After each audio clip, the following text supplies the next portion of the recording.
아마존 정글에서 한국 동요가 울려 퍼지고 있습니다. 모두가 스스로 한글을 배우겠다고 조르고 있어요. 유럽국의 외무부 베테랑 외교관이 이렇게 말했습니다. 한국은 우리가 꼭 배워야 할 나라입니다. 도대체 무슨 일이 벌어진 걸까요? 한국에 대한 선입견을 가진 유럽국의 외교관 말이 그녀가 남미 오지에서 목격한 충격적인 광경들, 정글 속 태극기와 한국어로 인사하는 아이들, 그리고 유럽국들의 외무부까지 움직인 놀라운 반전. 지금부터 시작되는 감동 실화를 만나보세요. 그 전에 잠깐 여러분의 구독과 좋아요는 더 좋은 영상을 만들 수 있는 큰 힘이 됩니다. 저는 마리입니다. 프랑스 외무부에서 20년간 일해온 베테랑 외교관이죠. 그날도 평범한 업무였습니다. 아마존 정글 외곽마을 실사를 위한 출장 명령이 떨어졌거든요. 말이 이번엔 남미 쪽 개발협력 현황을 점검해주세요. 부장님의 말씀에 저는 고개를 끄덕였습니다. 이런 출장은 이미 수십 번 해본 일이었으니까요. 아마존행 비행기 안에서 저는 익숙한 서류들을 펼쳐놓고 검토했어요. 현지 상황 보고서, 개발 협력 현황, 예산 집행 내역들, 모든 게 예측 가능한 범위 안에서 움직이고 있었죠. 이번에도 별다를 게 없겠군. 저는 속으로 생각했습니다. 지금까지 수많은 개발도상국 마을을 다녀봤지만 결국 비슷비슷한 문제들의 반복이었거든요. 헬기가 정글 위를 날아갈 때만 해도 예상 가능한 시나리오들이 머릿속을 스쳐갔습니다. 낙후된 인프라, 절망적인 위생 상태, 그리고 형식적인 원조 프로젝트들. 아마 이번에도 몇 장의 사진을 찍고 간단한 보고서를 작성한 뒤 파리로 돌아가겠죠. 창밖으로 보이는 끝없는 녹색 정글이 단조롭게 펼쳐져 있었어요. 가끔 강줄기가 은빛으로 반짝이며 나타났다가 사라지곤 했죠. 이런 오지에 사는 사람들의 삶이 얼마나 힘들지 충분히 예상할 수 있었습니다. 헬기 조종사가 착륙 준비를 알렸습니다. 저는 가방을 챙기며 마음을 다잡았어요. 전문적이고 객관적인 시각으로 현지 상황을 파악해야 했거든요. 하지만 헬기에서 내린 순간 저는 제 눈을 의심했습니다. 정글 한복판 작은 마을에 태극기가 바람에 펄럭이고 있었거든요. 한국? 이 정글에 왜? 저도 모르게 중얼거렸습니다. 제 얼굴에는 당황스러움과 함께 뭔가 불쾌한 감정이 스쳐갔죠. 솔직히 말하면 저는 아시아 국가들에 대해 좋지 않은 선입견을 가지고 있었습니다. 특히 개발 협력 분야에서 감정적이고 비체계적으로 접근하는 나라들을 많이 봐왔거든요.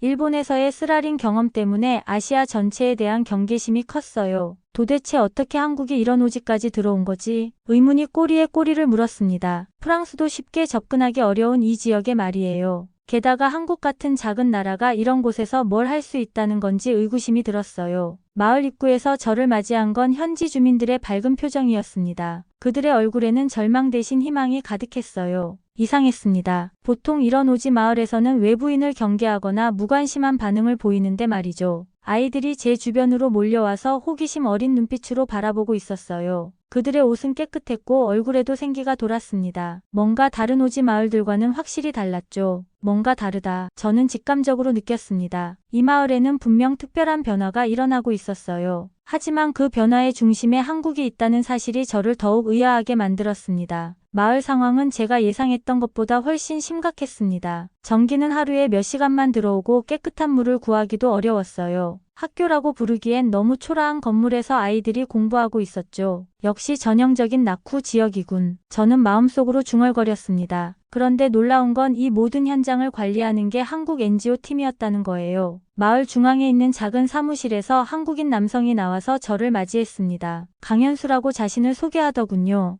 깔끔한 반팔 셔츠를 입고 있었는데 정글의 습한 날씨에도 전혀 지쳐 보이지 않았어요. 프랑스 외무부에서 오셨다고 들었습니다. 환영해요. 강현수의 인사는 정중했지만 격식적이지 않았습니다. 마치 오랜 친구를 맞이하는 듯한 자연스러움이 있었어요. 하지만 저는 그의 태도가 마음에 들지 않았습니다. 너무 편안해 보였거든요. 이런 열악한 환경에서 일하는 사람치고는 말이죠. 이런 감정적인 아시아 국가가 이 일을 제대로 할 수 있을까? 속으로 의심스러운 생각이 들었습니다. 제가 봐온 아시아 국가들의 개발 협력은 대부분 체계적이지 못했거든요. 감정에 휘둘려서 지속 가능하지 않은 프로젝트들이 대부분이었어요. 강현수는 저를 마을 곳곳으로 안내했습니다. 그의 설명을 들으면서도 저는 계속 회의적인 시선으로 주변을 살펴봤어요. 여기 보시면 아이들이 공부하는 공간이에요. 아직 제대로 된 시설은 아니지만요. 그가 가리킨 곳은 정말 초라했습니다. 지붕은 양철로 덧대어 놓았고 벽에는 곳곳이 갈라져 있었어요. 책상이라고는 낡은 나무 판자 몇 개가 전부였죠. 이게 교육시설이라고요? 저는 냉소적으로 물었습니다. 프랑스라면 이런 상황을 절대 방치하지 않았을 거예요. 체계적인 계획을 세워서 제대로 된 학교 건물부터 지었을 겁니다. 아직 부족한 게 많죠. 하지만 아이들은 배우고 싶어 해요. 강현수의 대답은 담담했습니다. 변명하거나 핑계 대지 않더군요. 오히려 아이들에게 집중하고 있는 것 같았어요.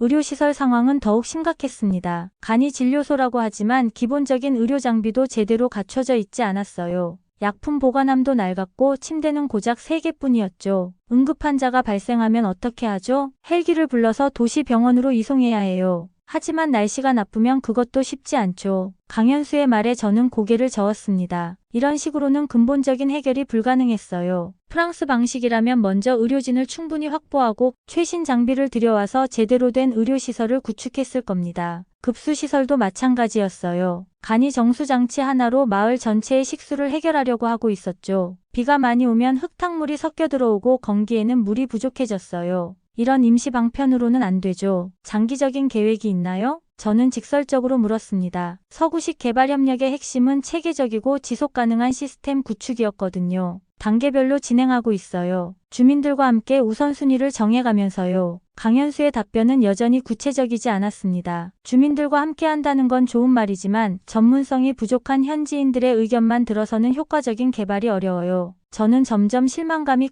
커져갔습니다. 역시 아시아 국가들의 개발협력은 이런 식이었어요. 감정적이고 즉흥적이며 장기적인 비전이 부족했죠. 한국이 이런 식으로 접근해서 뭘 할 수 있을까? 속으로 의문이 들었습니다. 프랑스나 독일 같은 선진국들이 체계적으로 추진하는 개발협력과는 차원이 달랐어요. 감정에 치우쳐서 비효율적인 방식으로 자원만 낭비하는 것 같았죠. 하지만 강현수는 제 회의적인 시선에도 불구하고 묵묵히 자신의 일을 계속하고 있었습니다. 마치 저의 판단 따위는 중요하지 않다는 듯이 말이에요. 정글은 해가 떨어지면 완전히 다른 세계가 됩니다. 온갖 벌레 소리와 야생동물들의 울음소리가 어둠을 가득 채워요. 위험하고 무서운 밤이 시작되는 거죠. 저는 마을 게스트하우스에서 잠을 청하려고 했습니다. 하지만 캄캄한 정글의 밤은 쉽게 잠들게 해주지 않았어요. 역시 이런 오지는 해가 지면 끝이군. 저는 창문 밖을 바라보며 한숨을 쉬었습니다. 전기도 제대로 안 들어오는 이런 곳에서 밤 시간을 보내는 건 정말 고역이었어요. 그런데 잠시 후 놀라운 일이 벌어졌습니다. 마을 곳곳에서 은은한 불빛들이 하나둘씩 켜지기 시작한 거예요. 전기가 들어오나? 저는 의아해하며 밖으로 나가봤습니다. 그런데 이상했어요. 발전기 소리도 들리지 않았거든요. 마을 중앙광장으로 나가보니 더욱 신기한 광경이 펼쳐져 있었습니다. 여러 군데에서 LED 조명들이 환하게 빛나고 있었어요. 아이들은 그 불빛 아래에서 책을 읽고 있었죠. 이게 어떻게 가능하지? 저는 강현수를 찾아가서 물어봤습니다. 전기도 제대로 안 들어오는 이 마을에서 어떻게 이런 일이 가능한지 궁금했거든요. 태양광 보조 전력 시스템이에요. 강현수가 설명해 주더군요. 마을 곳곳에 설치된 작은 태양광 패널들이 낮 동안 전기를 모아뒀다가 밤에 조명을 켜주는 거였어요. 저는 믿을 수 없었습니다. 이런 오지의 태양광 시스템이라니요. 게다가 제대로 작동하고 있었어요. 언제부터 이런 시설을 설치했나요? 1년 전부터요. 우리가 여기 온 뒤 가장 먼저 한 일이었어요. 강현수의 말에 저는 더욱 놀랐습니다. 1년 전이면 이 마을에 아무도 관심을 갖지 않을 때였거든요. 프랑스도 다른 유럽 국가들도 이 마을의 존재조차 몰랐을 시기였어요. 에너지 자립 키트라고 부르고 있어요. 각 가정마다 작은 태양광 패널과 배터리를 설치해서 기본적인 조명과 충전이 가능하도록 했죠. 그가 가리킨 곳을 보니 정말로 집마다 작은 태양광 패널이 설치되어 있었습니다. 그리고 그 덕분에 밤에도 집안에서 불빛이 새어나오고 있었어요. 저는 한 가정을 방문해 봤습니다. 그 집 주부가 태양광 전등 아래에서 아이에게 책을 읽어주고 있었어요. 이 전등 덕분에 밤에도 아이들이 공부할 수 있어요. 그 여성이 환하게 웃으며 말했습니다. 태양광 전등이 그들의 삶을 얼마나 바꿔놓았는지 그 표정에서 느낄 수 있었어요. 아버지는 작은 라디오를 보여주며 자랑스럽게 말했습니다. 이것도 태양광으로 충전해서 들을 수 있어요. 바깥 소식을 알 수 있죠. 저는 점점 충격을 받았습니다. 이런 간단한 기술이 사람들의 삶을 이렇게 극적으로 바꿀 수 있다니요. 이런 거 프랑스도 못했는데 저는 속으로 인정할 수밖에 없었습니다. 프랑스의 개발협력은 항상 거대한 프로젝트부터 시작했거든요. 대규모 발전소나 송전망 구축 같은 것들 말이에요. 하지만 한국은 달랐습니다. 작지만 실용적이고 현지인들이 바로 사용할 수 있는 기술을 도입한 거였어요. 그날 밤 저는 태양광 조명 아래에서 마을 사람들이 모여있는 모습을 지켜봤습니다. 아이들은 숙제를 하고 어른들은 대화를 나누고 있었어요.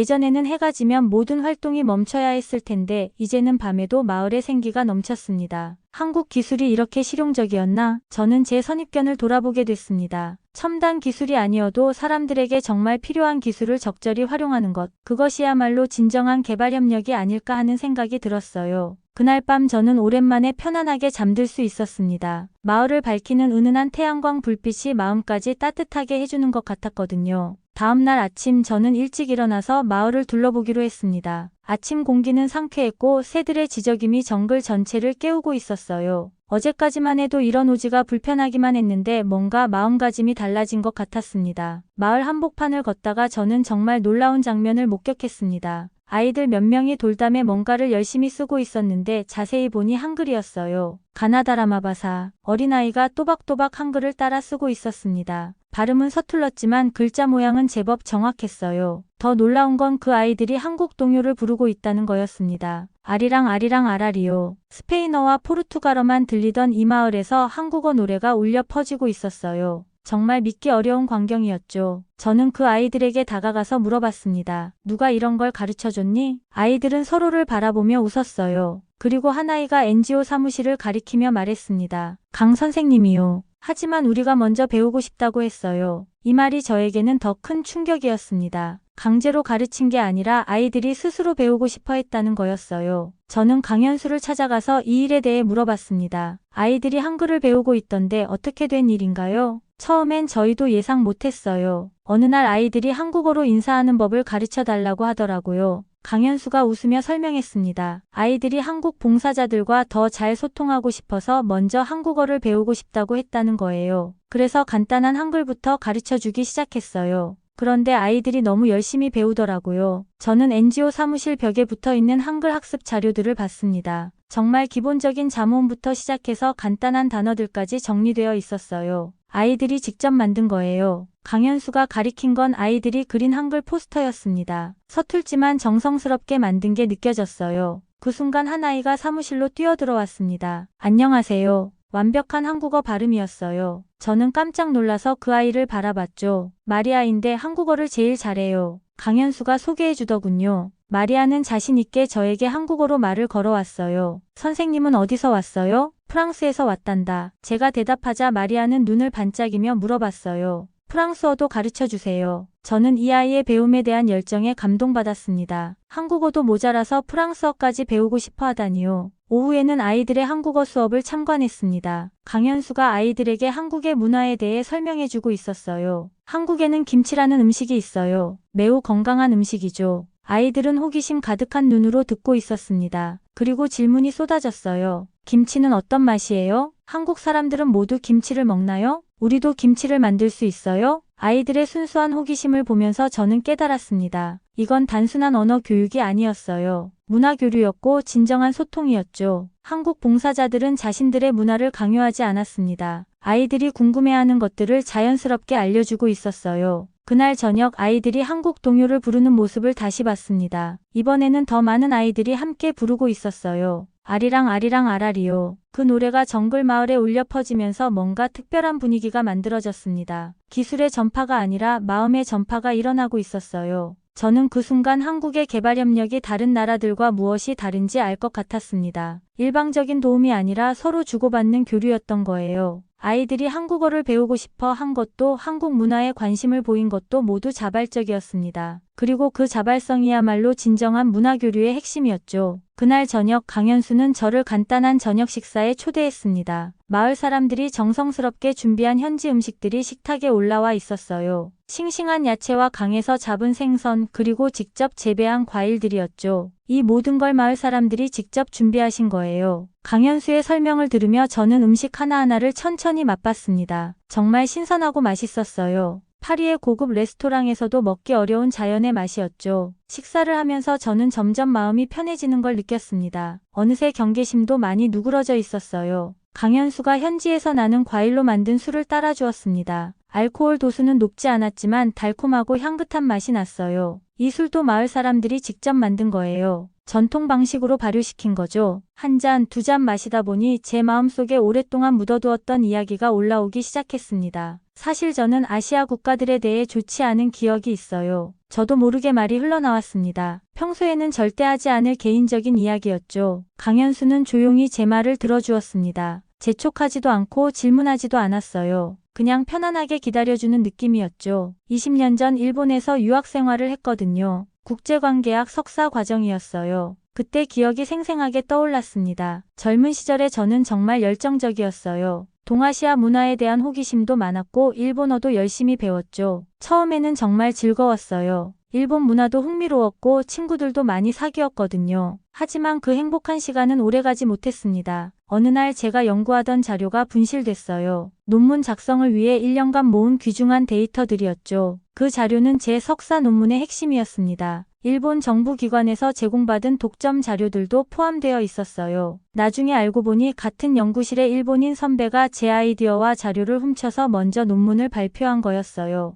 그때의 배신감은 정말 말로 표현할 수 없었습니다. 1년간의 노력이 하루아침에 물거품이 되었거든요. 더 황당한 건 교수님조차 그 선배의 편을 들었다는 거예요. 외국인 학생의 말보다 자국 학생을 믿겠다는 식이었죠. 저는 억울함을 호소했지만 아무도 들어주지 않았습니다. 오히려 제가 거짓말을 한다는 식으로 몰아갔어요. 결국 학교에서 쫓겨났어요. 연구 부정행위를 했다는 누명까지 쓰고 말이죠. 그 일로 저는 일본을 떠나야 했습니다. 유학생 비자도 취소되었고 재입국 금지 조치까지 받았어요. 그때부터 아시아 국가들에 대한 불신이 생겼어요. 겉으로는 친절하지만 결국 자기들끼리만 챙기는 거 아닌가 하는 생각이 들었죠. 강현수는 여전히 조용히 제 이야기를 듣고 있었습니다. 변명하지도 않고 일본을 옹호하지도 않았어요. 그래서 한국도 비슷할 거라고 생각했어요. 감정적으로 접근해서 결국 자기들에게 유리한 방향으로만 일을 진행할 거라고 말이죠. 저는 솔직하게 제 선입견을 털어놨습니다. 한국에 대해서도 별다른 기대를 하지 않고 왔다는 것을요. 하지만 여기서 본 건 달랐어요. 여러분들은 정말 이 마을 사람들을 위해 일하고 있더라고요. 강현수가 처음으로 입을 열었습니다. 힘든 경험을 하셨네요.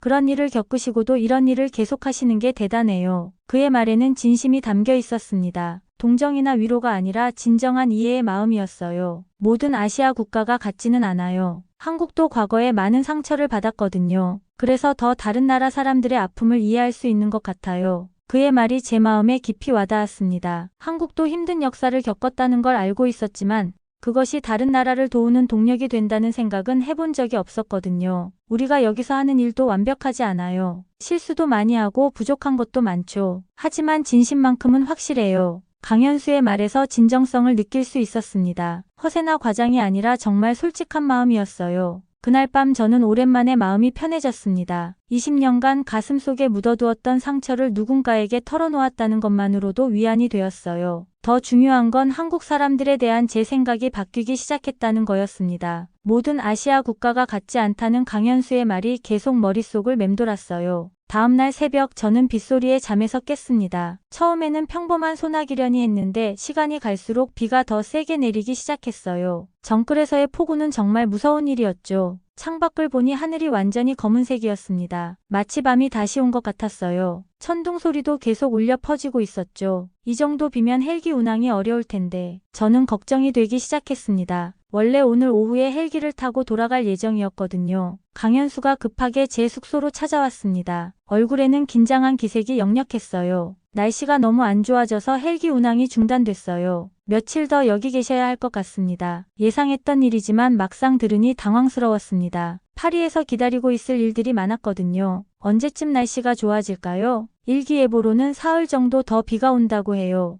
강현수의 대답에 저는 한숨을 쉬었습니다. 예상보다 훨씬 오래 머물러야 할 것 같았어요. 하지만 더 큰 문제가 기다리고 있었습니다. 비가 계속 내리면서 마을 전체가 점점 고립되기 시작한 거예요. 오후가 되자 상황은 더욱 심각해졌습니다. 마을로 들어오는 유일한 도로가 물에 잠겨버렸어요. 강물도 범람해서 마을 일부가 침수될 위험에 처했죠. 통신도 끊어졌어요. 마을 사람 중 한 명이 급하게 달려와서 알려줬습니다. 휴대폰도 안 터지고 라디오도 잡음만 들렸어요. 저는 점점 불안해지기 시작했습니다. 이런 오지에서 완전히 고립된다는 건 정말 무서운 일이었거든요. 혹시 응급 상황이 발생하면 어떻게 하죠? 제가 걱정스럽게 물어보자 강현수가 차분하게 대답했습니다. 걱정하지 마세요. 준비된 게 있어요. 그가 저를 데려간 곳은 마을 중앙의 작은 건물이었습니다. 겉보기에는 평범한 창고 같았는데 안에 들어가 보니 놀라운 장비들이 가득했어요. 이게 뭐죠? 응급통신망이에요. 위성 인터넷도 연결되어 있고요. 강현수가 설명해 주는데 정말 믿기 어려웠습니다. 이런 오지의 위성 인터넷이라니요. 장비를 작동시키자 금세 외부와 연결이 됐습니다. 모니터에는 날씨 정보와 주변 지역 상황이 실시간으로 표시되고 있었어요. 이 시스템은 언제부터 있었던 거예요? 저희가 처음 왔을 때 설치한 거예요. 이런 응급 상황을 대비해서 말이죠. 저는 정말 충격을 받았습니다. 한국팀이 이런 상황까지 미리 예상하고 준비해뒀다는 거였어요. 더 놀라운 건 전력 공급이었습니다. 폭우로 인해 마을 전체가 정전됐는데도 이 건물만큼은 정상적으로 전기가 들어오고 있었어요. 태양광 시스템에 대용량 배터리를 연결해놨어요. 며칠간은 버틸 수 있죠. 강현수의 설명을 들으며 저는 한국의 준비성에 감탄했습니다. 프랑스도 이런 세심한 준비는 하지 못했을 거예요. 그날 저녁 마을 사람들이 모두 이 건물로 모여들었습니다. 폭우 때문에 각자 집에 있기가 위험했거든요. 하지만 사람들의 표정은 그리 어둡지 않았어요.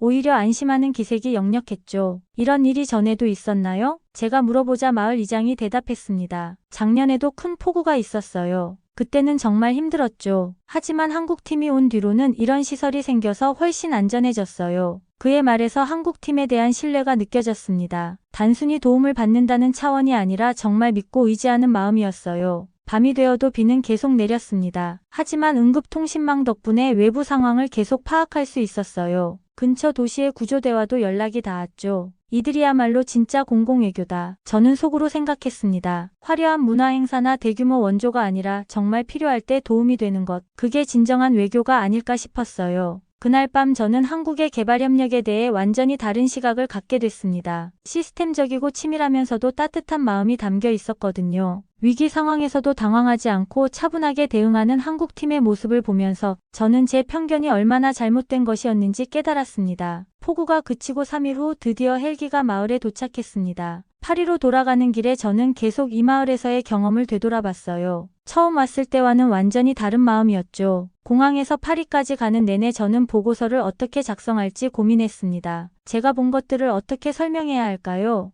외무부 청사에 도착했을 때는 이미 저녁 시간이었습니다. 동료들은 모두 퇴근한 뒤였고 사무실은 조용했어요. 책상에 앉아서 컴퓨터를 켰지만 쉽게 보고서를 시작할 수가 없었습니다. 평소처럼 객관적이고 분석적인 글을 쓸 수가 없었거든요. 다음날 아침 부장님이 저를 부르셨습니다. 말이 출장 다녀왔다면서요? 보고서는 언제 제출할 건가요? 조금 더 시간이 필요합니다. 저는 일단 시간을 벌었습니다. 지금 상태로는 제대로 된 보고서를 쓸 수 없었거든요. 며칠을 고민한 끝에 저는 부장님을 찾아가서 직접 말씀드리기로 했습니다. 부장님, 남미 출장 건으로 말씀드릴 게 있습니다. 보고서 대신 직접 브리핑하겠다는 건가요? 네, 그게 더 정확할 것 같습니다. 부장님은 의아한 표정을 지으셨지만 제 제안을 받아들였어요. 다음 주 화요일 오후에 시간을 잡으셨죠. 그날까지 저는 제가 본 것들을 정리했습니다. 단순한 현황 보고가 아니라 우리가 배울 점들에 대해 말씀드리고 싶었거든요. 드디어 브리핑 날이 왔습니다. 부장님과 몇 명의 선임 외교관들이 회의실에 모였어요. 부장님, 이번 출장에서 저는 중요한 깨달음을 얻었습니다. 저는 차분하게 말문을 열었습니다. 우리가 그동안 해온 개발 협력과는 다른 접근법을 보게 됐어요. 한국 방식 말인가요? 부장님이 물어보셨습니다. 네, 한국은 시스템보다 사람을 앞세웁니다. 저는 제가 본 것들을 하나씩 설명해 드렸습니다. 태양광 에너지 자립 키트, 아이들의 자발적인 한국어 학습, 그리고 위기 상황에서의 완벽한 대응 시스템까지요. 흥미롭네요. 구체적으로 어떤 점이 우리와 다르다는 건가요? 우리는 대규모 프로젝트부터 시작하잖아요. 하지만 한국은 작지만 즉시 효과를 볼 수 있는 것부터 시작해요. 저는 태양광 시스템의 예를 들어 설명했습니다. 거대한 발전소 대신 각 가정에 작은 태양광 패널을 설치해서 즉시 삶의 질을 향상시킨 것이요. 그리고 일방적인 도움이 아니라 쌍방향 교류를 만들어내요. 아이들이 스스로 한국어를 배우고 싶어 했던 이야기를 들려드렸습니다. 강제로 문화를 전파하는 게 아니라 자연스럽게 관심을 갖게 만든 것이죠. 가장 인상적이었던 건 위기 대응 능력이었어요.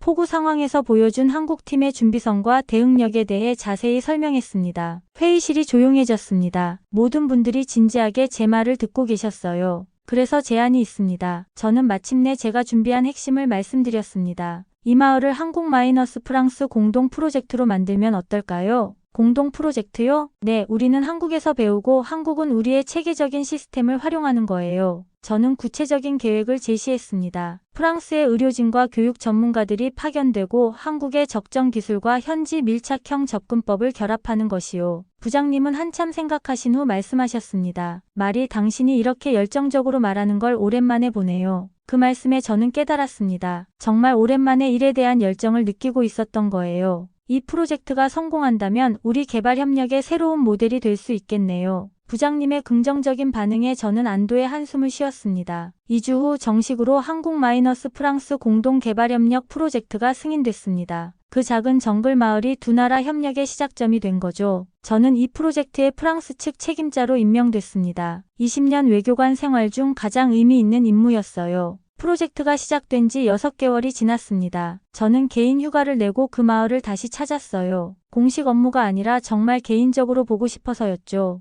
헬기에서 내리는 순간 저는 눈을 의심했습니다. 마을이 완전히 달라져 있었거든요. 우선 눈에 띈 건 새로 지어진 의료센터였습니다. 프랑스에서 파견된 의료진이 상주하면서 체계적인 의료 서비스를 제공하고 있었어요. 하지만 그 의료센터도 한국식 태양광 시스템으로 전력을 공급받고 있었습니다. 두 나라의 기술이 완벽하게 결합된 모습이었죠. 말이 익숙한 목소리에 뒤돌아보니 강현수가 환하게 웃으며 저를 맞이하고 있었습니다. 정말 많이 변했네요. 제가 감탄하자 강현수도 뿌듯한 표정을 지었어요. 프랑스 팀과 함께하니까 훨씬 체계적으로 일할 수 있어요. 마을을 둘러보면서 저는 정말 놀라운 변화들을 목격했습니다. 학교는 프랑스 기준에 맞는 정식 건물로 새로 지어졌어요. 하지만 교육 내용은 한국식 인성교육과 프랑스식 학문적 접근이 조화를 이루고 있었죠. 가장 인상적인 건 마을 중앙 광장이었습니다. 새로 만든 벽화에는 프랑스 국기와 태극기가 나란히 그려져 있었어요. 아이들이 직접 그린 거예요. 강현수의 설명을 듣고 자세히 보니 정말 아이들의 순수한 마음이 느껴지는 그림이었습니다. 두 나라 국기 사이에는 마을 풍경과 함께 웃고 있는 아이들의 모습이 담겨 있었어요. 마리 선생님, 뒤에서 누군가 제 이름을 부르는 소리가 들렸습니다. 돌아보니 예전에 만났던 마리아였어요. 6개월 사이에 훨씬 많이 자랐더군요. 안녕하세요. 마리아는 완벽한 한국어로 인사했습니다. 그리고 이번엔 프랑스어도 덧붙였어요. 봉주루 마리 선생님, 저는 깜짝 놀랐습니다. 한국어뿐만 아니라 프랑스어까지 배웠다니요. 프랑스 선생님이 와서 프랑스어도 가르쳐 주세요. 정말 재미있어요. 마리아의 말에 제 마음이 뿌듯했습니다. 아이들이 두 나라 언어를 모두 즐겁게 배우고 있다는 게 너무 기뻤거든요. 저녁 시간에는 마을 전체가 모이는 작은 행사가 있었습니다. 한국-프랑스 협력 프로젝트 6개월을 기념하는 자리였어요. 아이들이 준비한 공연이 시작됐습니다. 처음에는 한국 동요를 불렀어요. 아리랑 아리랑 아라리요. 6개월 전보다 훨씬 정확한 발음으로 부르고 있었습니다. 그리고 이번에는 프랑스 동요도 이어서 불렀어요. 프레르자크 프레르자크. 정글 마을에서 한국어와 프랑스어 노래가 동시에 울려 퍼지는 광경이 정말 신기했습니다. 마을 이장이 마이크를 잡고 인사말을 했습니다. 이제 한국과 프랑스는 우리에게 기술이 아니라 가족이에요. 그의 말이 제 가슴 깊숙이 와닿았습니다. 정말 진심이 담긴 말이었거든요. 행사가 끝난 후 저는 혼자 마을을 산책했습니다. 태양광 가로등들이 은은하게 길을 밝히고 있었어요. 집집마다 창문을 통해 새어나오는 불빛들을 보면서 저는 깊은 감동을 느꼈습니다. 이 모든 변화의 시작이 한국의 작은 관심에서 출발했다는 게 놀라웠어요. 그날 밤 저는 강현수와 마지막 대화를 나눴습니다. 정말 많은 걸 배웠어요. 제가 고백하자 강현수가 웃으며 대답했습니다. 저희도 프랑스에서 많이 배우고 있어요. 서로 주고받는 게 진정한 협력이죠. 이튿날 아침 헬기를 타고 떠나는 순간까지 아이들은 손을 흔들며 배웅해줬습니다. 다시 와주세요. 한국어와 프랑스어가 섞인 아이들의 목소리가 계속 귓가에 맴돌았어요. 파리로 돌아가는 비행기 안에서 저는 창문 밖을 바라보며 생각했습니다. 진정한 외교는 거창한 협정이나 화려한 행사가 아니라 사람과 사람 사이의 진심 어린 교류에서 시작되는 것 같았어요. 한국이 보여준 건 바로 그런 외교였습니다. 작지만 따뜻하고 일방적이지 않은 쌍방향 소통의 외교였죠. 그리고 그 진심이 결국 프랑스까지 움직여서 더 큰 변화를 만들어낸 것입니다. 정글 속 작은 마을에서 시작된 이야기가 이제는 두 나라를 잇는 다리가 되었어요. 태극기와 프랑스 국기가 나란히 펄럭이는 그 모습이 제 마음에 영원히 남을 것 같습니다.